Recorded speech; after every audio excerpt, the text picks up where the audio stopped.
ಧನುರ್ರಾಶಿ ಮನೆಯ ವಿಚಾರಕ್ಕೆ, ಮನೆ ಕಟ್ಟುವ ವಿಚಾರಕ್ಕೆ, ಮನೆಯನ್ನು ಕೊಂಡುಕೊಳ್ಳುವಂಥ ವಿಚಾರಕ್ಕೆ ಸ್ವಲ್ಪ ಸಮಸ್ಯೆಗಳು ಎದುರಾಗಬಹುದು. ಜಾಗ್ರತೆಯನ್ನು ವಹಿಸಿ ಅನ್ನುವಂಥದ್ದು.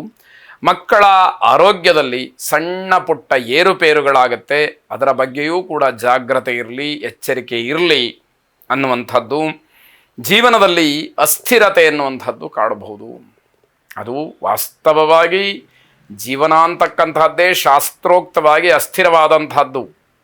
ಆದರೆ ನಮ್ಮ ವೈಯಕ್ತಿಕವಾದಂತಹ ಅನುಭವಕ್ಕೆ ಬಂದಾಗ ಅದಕ್ಕೆ ಬೆಲೆ ಹೆಚ್ಚಾಗ್ತಕ್ಕಂಥದ್ದು.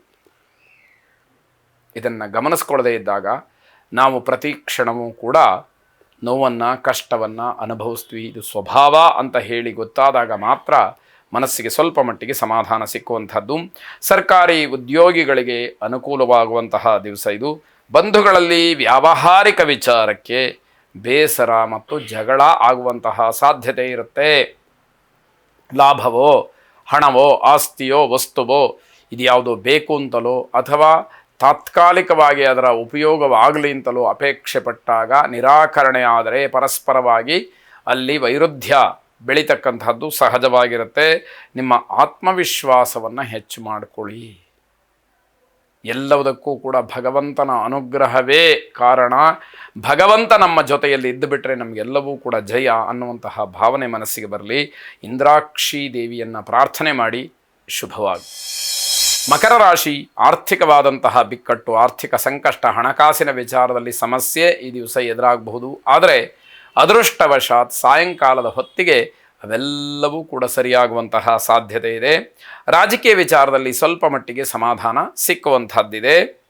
ಅಪರೂಪದ ವ್ಯಕ್ತಿಗಳ ಭೇಟಿ ಅಥವಾ ಅವರ ಆಗಮನ ನಿಮಗೆ ತುಂಬ ಸಂತೋಷವನ್ನು ತಂದುಕೊಡುತ್ತೆ ಎನ್ನುವಂಥದ್ದು.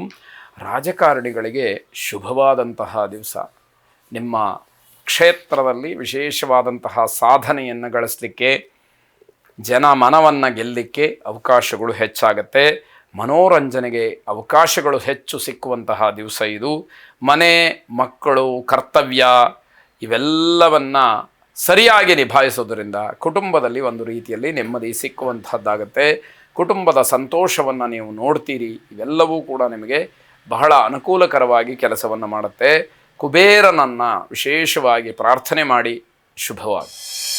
ಕುಂಭರಾಶಿ ದಾಂಪತ್ಯದಲ್ಲಿ ಸ್ವಲ್ಪ ಮಟ್ಟಿಗೆ ಕಿರಿಕಿರಿಯಾಗುವಂಥದ್ದಾಗತ್ತೆ. ಮಕ್ಕಳ ದೂರ ಪ್ರಯಾಣದ ವಿಚಾರದಲ್ಲಿ ಚರ್ಚೆ ಆಗ್ಬೋದು. ವಿದೇಶಕ್ಕೆ ಓದಕ್ಕೆ ಹೋಗೋದಿರ್ಬೋದು, ಅಥವಾ ವಿದೇಶದಲ್ಲಿ ಕೆಲಸವನ್ನು ಅರಸಿ ಹೋಗ್ಬೋದು, ಅಥವಾ ಇನ್ಯಾಲೋ ಪ್ರವಾಸ ಪ್ರಯಾಣಗಳಿಗೆ ಮಕ್ಕಳು ದೂರ ಹೋಗುವಂಥದ್ದಿರ್ಬೋದು. ಈ ವಿಷಯಗಳೆಲ್ಲ ಚರ್ಚೆಗೆ ಬರುವಂತಹ ಕಾರಣ ಇರುತ್ತೆ. ಹಿರಿಯರ ಸಲಹೆ ಬಹಳ ಮುಖ್ಯವಾಗುತ್ತೆ. ತಾತ್ಸಾರವನ್ನು ಮಾಡಬೇಡಿ. ದೊಡ್ಡವರ ಮಾತು ನಿಮಗೆ ಅಸಡ್ಡೆ ಅಂತ ಅನಿಸಿದರೆ ಅದರಿಂದ ಆಗತಕ್ಕಂತಹ ಲಾಭ ತಪ್ಪಿ ಹೋದಾಗ ಅದರ ಬೆಲೆ ನಿಮಗೆ ಗೊತ್ತಾಗುವಂಥದ್ದಾಗತ್ತೆ.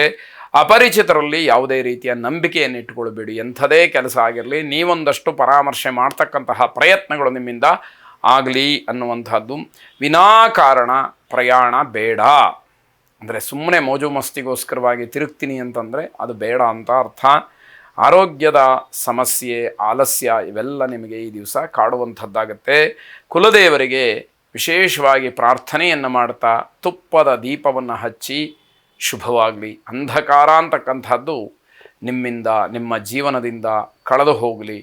ಒಳ್ಳೆಯದು, ಉತ್ತಮವಾದಂತಹ ಒಂದು ಬೆಳಕು ನಿಮ್ಮ ಜೀವನದಲ್ಲಿ ಬರಲಿ ಅನ್ನುವಂತಹ ಪ್ರಾರ್ಥನೆ ನಿಮ್ಮದಾಗಿರಲಿ. ಶುಭವಾಗಿ. ಕೊನೆಯದಾಗಿ ಮೀನರಾಶಿ ಪ್ರತಿ ಕ್ಷಣವೂ ಕೂಡ ಜಾಗೃತವಾಗಿರಬೇಕಾದಂತಹ ದಿವಸ. ಒಂದು ಕ್ಷಣ ಎಚ್ಚರ ತಪ್ಪಿದರೂ ಕೂಡ ತೊಂದರೆಗೆ ಅವಕಾಶಗಳು ಹೆಚ್ಚಾಗುವಂಥದ್ದಾಗುತ್ತೆ. ವೃತ್ತಿ ಜೀವನವನ್ನು ಬದಲಾಯಿಸ್ಕೊಳ್ಳೋದಕ್ಕೆ ಈಗ ಸೂಕ್ತವಾದಂತಹ ಸಮಯ ಅಲ್ಲ ಇದು. ಹಾಗಾಗಿ ವೃತ್ತಿ ಜೀವನದ ಬಗ್ಗೆ ಹೆಚ್ಚು ಗಮನ ಇರಬೇಕಾಗತ್ತೆ ಅನ್ನುವಂಥದ್ದು. ತುಂಬ ತಾಳ್ಮೆಯಿಂದ ವರ್ತಿಸಬೇಕಾದಂತಹ ದಿವಸ. ತಾಳ್ಮೆಯನ್ನು ಕಳ್ಕೊಂಡ್ರಿ, ಕೆಲಸ ಹೋಯಿತು ಅಂತ ಅರ್ಥ. ಗೌರವಾನ್ವಿತ ವ್ಯಕ್ತಿಗಳು ನಿಮಗೆ ಉತ್ತಮವಾದಂತಹ ಸಲಹೆಗಳನ್ನು ನೀಡಬಹುದು. ಸಲಹೆಯನ್ನು ಸರಿಯಾಗಿ ಸ್ವೀಕಾರ ಮಾಡಿ ಸರಿಯಾದಂತಹ ರೀತಿಯಲ್ಲಿ ಅಳವಡಿಸ್ಕೊಳ್ಳಿ ಅಂತ ಅರ್ಥ. ನಿಮ್ಮ ಯೋಜನೆಗೆ ಕುಟುಂಬದವರ ಸಂಪೂರ್ಣವಾದಂತಹ ಸಹಕಾರ ಸಿಕ್ಕುವಂತಹ ದಿವಸ. ಮನೆಯವರು ಬೆಂಬಲಿಸ್ತಾರೆ ಅಂತಾದರೆ ನೀವೊಂದಷ್ಟು ಕೆಲಸವನ್ನು ಗಟ್ಟಿ ಮಾಡಿಕೊಳ್ಳಬಹುದು ಅನ್ನುವಂಥದ್ದು ಅರ್ಥವಾಗುತ್ತೆ. ಹಳೆಯ ಸ್ನೇಹಿತರು ಸಂಪರ್ಕಕ್ಕೆ ಬರ್ತಾರೆ. ಅವರ ಸ್ನೇಹದಿಂದ ಅಥವಾ ಪುನರ್ಮಿಲನದಿಂದ ನಿಮಗೊಂದಷ್ಟು ಅನುಕೂಲಗಳು ಆಗ್ತಕ್ಕಂಥದ್ದು ಹೆಚ್ಚಾಗಿ ಕಾಣುತ್ತೆ. ವಿಘ್ನೇಶ್ವರನ ಪ್ರಾರ್ಥನೆಯನ್ನು ಮಾಡಿ. ಶುಭವಾಗಿ.